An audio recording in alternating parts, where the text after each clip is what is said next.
Hello students, आशा करता हूँ आप लोग अच्छे से होंगे, सुरक्षित होंगे, सेफ होंगे।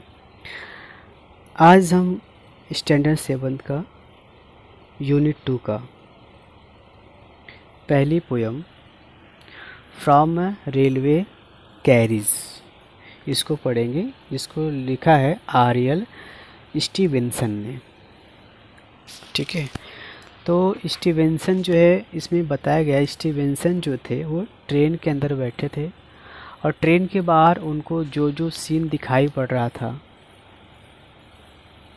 जो जो पिक्चर उनको दिखाई पड़ रही थी, उसको उन्होंने अपनी इस पोयम में बताया है। ठीक है, उन्होंने अपने विचार प्रकट किए हैं। ट्रेन के अंदर बैठने के बाद बाहर उन्हें जो जो दृश्य दिखाई दिए, जो जो सीन दिखाई दिए, उसको उन्होंने अपनी इस पोयम में लिखा है। तो चलिए ज़्यादा समय न गवाते हुए शुरू करते हैं। यूनिट 2 फ्रॉम रेलवे कैरीज, मतलब रेलवे से जाते समय। देखिए, faster than fairies, faster than fairies, faster than witches. Fairies का मतलब होता है परिया और बीचेज का मतलब होता है चुड़ैल, चुड़ैल, याद रखिएगा। ठीक है, ओके। तो परियों से भी ज़्यादा तेज, चुड़ैल से भी ज़्यादा तेज कौन है? ट्रेन। मतलब परियों से भी ज़्यादा तेज, चुड़ैल से भी ज़्यादा तेज ट्रेन चल रही है। फिर क्या हो रहा है? ब्रिजेस एंड हाउसेस, क्या बोला उसने? ब्रिजेस एंड हाउसेस, मतलब पुल और घर। Hedges and ditches, hedges and ditches. Hedges मतलब क्या होता है? बाउंड्री।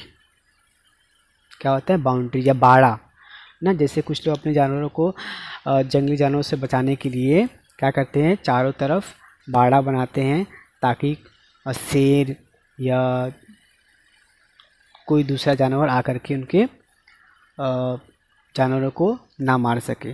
तो हेजेज मतलब होता है बाड़ा, डिचेज का मतलब होता है गड्ढे। And charging along like troop in a battle, मतलब ये ट्रेन जो है पुल को, घर को, बाड़ों को, गड्ढों को इस तरह से पीछे कर दे रही है, मतलब पीछे छोड़ दे रही है और पीछे छोड़ते हुए आगे बढ़ रही है। मतलब पुल को, घर को, हेज को, डिचेज को, मतलब गड्ढों को पार करते हुए ऐसे आगे बढ़ रही है जैसे and charging along like troop in a battle. जैसे कि बैटल मतलब होता है युद्ध, जैसे युद्ध में सैनिक हमला करता है अपने दुश्मनों के ऊपर। तो ठीक है, इसका मतलब क्या हो गया? इसका मतलब ये हो गया कि पुलों को, घरों को, बाड़ों को, गड्ढों को ट्रेन इस तरह से आगे बढ़ रही है जैसे कि युद्ध के मैदान में सैनिक दूसरे सैनिकों पर हमला करने के लिए आगे बढ़ते हैं।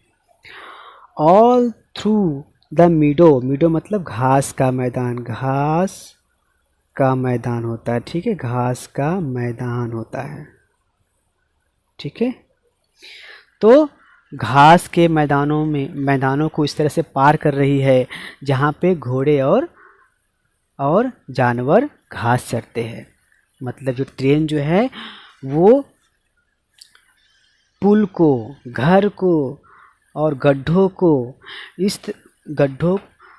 को इस तरह से पार कर रही है जैसे कि युद्ध के मैदान में सैनिक जो है दुश्मनों पर हमला करते हैं और और वह घास के मैदानों को जहाँ पर घोड़े और जानवर चढ़ते हैं उनको पार करके आगे की ओर बढ़ते जा रहे हैं।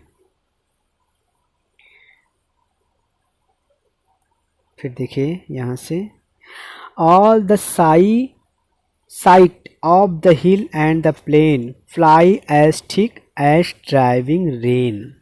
इसका मतलब ये होता है कि सभी के सभी दृश्य, पहाड़ियों के दृश्य और समतल मैदानों के दृश्य, मतलब इस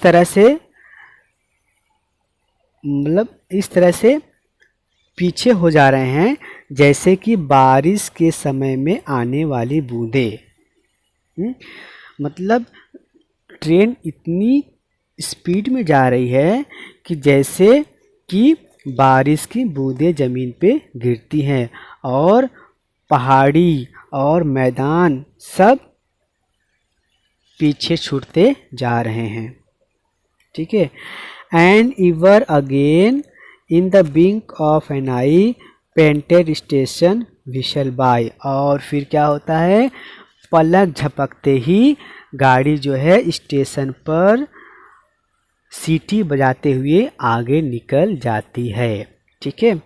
तो इसका मतलब ये होता है कि इसका मतलब ये हुआ यहाँ पे कि पहाड़ियों को, समतल मैदानों को ट्रेन इस तरह से पीछे छोड़ती जा रही है जैसे बारिश की बूंदें ज़मीन पे गिरती है, और पलक झपकते ही वो स्टेशन पर से सीटी बजाते हुए स्टेशन से आगे निकल जा रही है। ठीक है। विषय मतलब सीटी बजा करके। फिर देखते हैं आगे।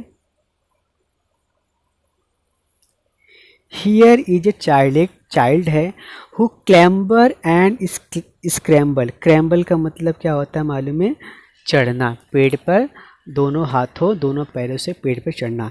स्क्रैम्बल मतलब संघर्ष, स्क्रैम्बल मतलब होता है संघर्ष। ठीक है। तो एक लड़का है जो पेड़ पर दोनों हाथों दोनों पाँव से संघर्ष करते हुए चढ़ रहा है। ये देखो, ये सब वो स्टीवेंसन देख रहे हैं ट्रेन के अंदर से बाहर क्या क्या हो रहा है, वो वही इस पोएम में लिखे हैं कि जो बाहर देख रहे हैं वही वो लिख रहे हैं। And by himself and gathering brambles, ऐसा लग रहा है जैसे वो लड़का जो क्या कर रहा है, ब्रैम्बल्स मतलब जामुन, क्या कर रहा है, उस जामुन को इकट्ठा करने के लिए वो लड़का संघर्ष करते हुए पेड़ पर चढ़ रहा है।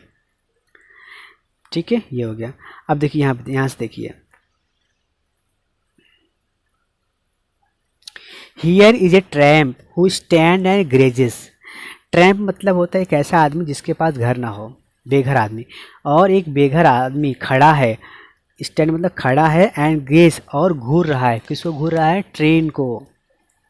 And there is the green for stringing the daisies, और वहाँ पे हरे भरे, वहाँ पे बहुत हरियाली है और डेजीज के फूलों की कतारें लगी हुई हैं, लेकिन वो सब जो है पीछे छूटते जा रहे हैं। ठीक है। तो स्टीवेंसन जो है ट्रेन में से क्या देखते हैं, एक आदमी है जिसके पास घर नहीं है, वो क्या खड़ा होकर ट्रेन को देख रहा है, और बाहर हरियाली है, फूलों से भरी हुई हरियाली है, लेकिन ट्रेन जो है उन सबको छोड़ते हुए आगे बढ़ रही है।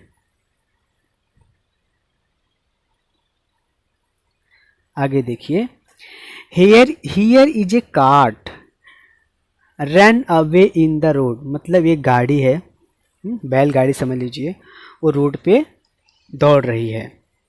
Lumping along with man and load, मतलब उस गाड़ी में आदमी बैठा हुआ है और सामान लोड मतलब भारी है, लोड मतलब क्या था, बोझा, वजन मतलब वो एक गाड़ी है जो रोड पे चल रही है और उस पे आदमी और वजन रखा हुआ है, भारी भी है, इस पे वजन भी है और आदमी उसको चला रहा है।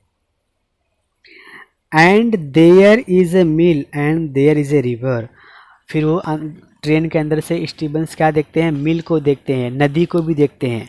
Each a glimpse and gone for ever, मतलब लेकिन ग्लिप्स मतलब एक क्षण, मतलब एक क्षण, एक क्षण, मतलब एक क्षण में वो सब जो है आँखों से ओझल हो जा रहे हैं, ठीक है, चले जा रहे हैं।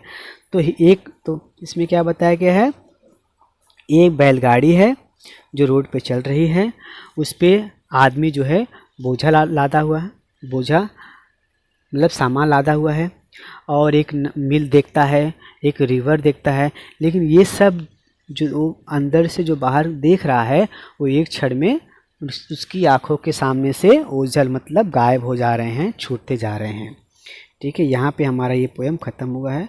उम्मीद करता हूँ आपको समझ में आया होगा। इस पोएम को लिखा है स्टीवेंसन ने, ये देखिए इन्होंने लिखा है, आरियल स्टीवेंसन ने लिखा है, ठीक है। तो हम कभी नेक्स्ट पार्ट में हम क्या करेंगे, इसका जो एक्सरसाइज है इंग्लिश वर्कशॉप इसको पूरा कराएंगे। आज के लिए बस इतना ही। उम्मीद करता हूँ आपको ये चैप्टर समझ में आया होगा। अगर चैप्टर समझ में आया तो प्लीज़ इसको सब्सक्राइब कीजिएगा अगर अच्छा लगे तो। चलिए, थैंक यू वेरी मच।